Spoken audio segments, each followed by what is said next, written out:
నమస్తే, welcome to APN prime news. Rajavommangi మండలం అరిగేరు గ్రామ అటవీ ప్రాంతంలో అడవి జంతువుల వేట కోసం వేసిన విద్యుత్ తీగల వల్ల విద్యుత్ఘాతంతో 8 పశువులు మృతి చెందాయి. అదే గ్రామానికి చెందిన అబ్బాయి రెడ్డికి చెందిన 6 ఆవులు 2 ఎద్దులు మృతి చెందాయి. తన కుటుంబం జీవనాధారాన్ని కోల్పోయాడని గ్రామస్తులు ఆవేదన వ్యక్తం చేశారు. ప్రభుత్వం వారిని ఆదుకోవాలని, ఇటువంటి చర్యలకు పాల్పడిన వారిపై కఠిన చర్యలు తీసుకోవాలని కోరుతున్నారు.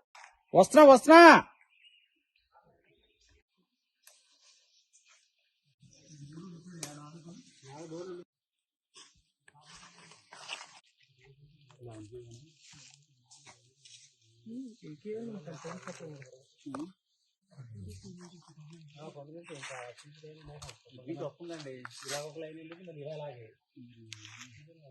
ఇటు నుంచి వస్తుంది, ఇటు నుంచి వస్తుంది అట్లాగా. మా దానిగారు అండి, మా అన్నయ్య మురళబ్బారెడ్డి అడవిలోకి పశువులు తోలుకెళ్ళాడు. వెళ్ళి తిరిగి వస్తుండగా మధ్యదారిలో కరెంటు పెట్టేశారు. కరెంటు పెట్టితే మొత్తం మా 8 పశువులు చనిపోయినాయి. అందులో 2 గిత్తలు, 6 ఆవులు చనిపోయినాయి.